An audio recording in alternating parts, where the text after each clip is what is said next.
मेरा नाम संदीप कुमार है और आपका हमारे YouTube channel world beyond the eyes पर स्वागत है।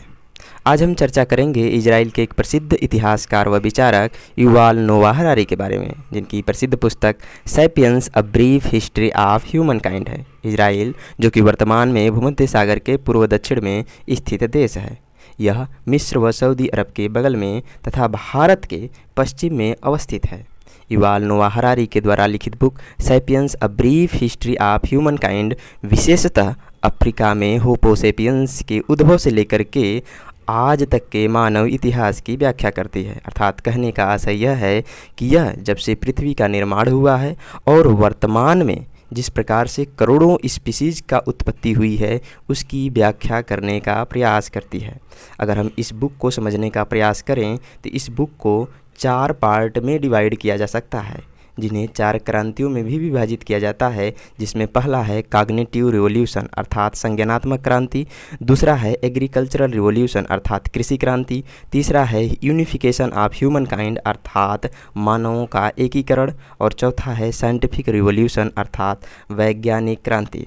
अगर हम बात करते हैं कॉग्निटिव रिवॉल्यूशन अर्थात संज्ञानात्मक क्रांति की, तो यह घटना आज से लगभग 70,000 साल पहले हुई थी, जिसमें मानवों ने भाषा का विकास करना शुरू कर दिया था।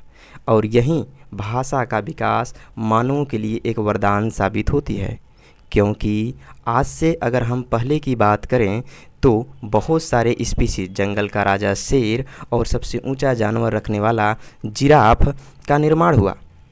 लेकिन सवाल यह है कि इन सारे स्पीसीज में सिर्फ होमो सेपियंस नामक स्पीसीज ने ही अन्य स्पीसीज पर अपना प्रभाव कैसे जमा लिया। इसका कई कारणों में से एक महत्वपूर्ण कारण कॉग्निटिव रिवॉल्यूशन को माना जा सकता है। जी हाँ, क्योंकि अगर हम इस बात को देखें तो इसका जो शासन इस समय मानवों का है, इतनी बड़े साम्राज्य का निर्माण मानवों ने किया है। यह साम्राज्य का निर्माण जंगल के राजा शेर, बाघ या हाथियों के द्वारा क्यों नहीं कर पाया गया। इन कारणों में एक कारण जो माना जाता है वो है संज्ञानात्मक क्रांति अर्थात कॉग्निटिव रिवॉल्यूशन को माना जा सकता है, जिसने इसे नहीं होने दिया। दूसरे नंबर पर अगर हम चर्चा करते हैं तो वो है कृषि क्रांति। कृषि क्रांति मानव क्रांति की एक महत्वपूर्ण घटना थी जो लगभग आज से 12,000 साल पहले हुई थी। जी हाँ, क्योंकि अब मानव जानवरों की हत्या करके उनके मांस पर निर्भर रहना बंद कर दिए और स्वयं से कृषि करने लगे और आत्मनिर्भर होने का प्रयास करने लगे। उनका यह आत्मनिर्भर होना उन्हें एक समुदाय के रूप में विकास पर जोर दिया और धीरे धीरे उन्होंने उनके अंदर एक धर्म का अर्थात मानवों का एकीकरण होने लगा। धर्म के माध्यम से, पूंजीवाद के विकास के माध्यम से सामंतवाद का विकास होने लगा और बड़े बड़े साम्राज्यों का निर्माण हुआ।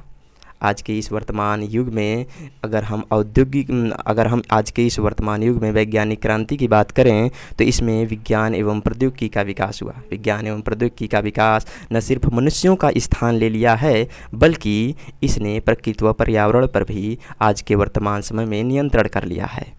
जी हाँ, शायद यही कारण है कि आज के वर्तमान समय में जलवायु परिवर्तन, क्लाइमेट चेंज, ग्लोबल वार्मिंग, वैश्विक तापन एवं ग्लेशियरों का पिघलना जैसी प्राकृतिक आपदाएं हो रही हैं। यह प्राकृतिक आपदा नहीं बल्कि मानवाकृत आपदाएं हैं, जिसे मानवों ने ही जन्म दिया है। मानवों की अनावश्यक हस्तक्षेप जो पर्यावरण में व प्रकृति में लगातार बढ़ रही है, एक कहीं न कहीं मानवों के विध्वंस का ही कारण बन सकता है। यह पुस्तक न सिर्फ मानवों के इतिहास, मानवों के भूत, बल्कि मानवों के वर्तमान की भी झलक प्रदान करती है। सिर्फ मानवों के इतिहास व वर्तमान की ही नहीं बल्कि यह मानवों के भविष्य की भी एक झलक प्रदान करती है। यह भविष्य में आर्टिफिशियल इंटेलिजेंस एवं अन्य प्रौद्योगिकियों के संभावनाओं की भी पड़ताल करती है। शायद यही कारण है कि सेपियंस आज भी एक आकर्षक पुस्तक के रूप में देखा जाता है, जो कि मानव प्रजातियों के इतिहास पर एक अद्वितीय परिप्रेक्ष्य प्रदान करता है। तो आज पर यहीं पर समाप्त करते हैं और धन्यवाद मेरे प्रिय दोस्तों, धन्यवाद।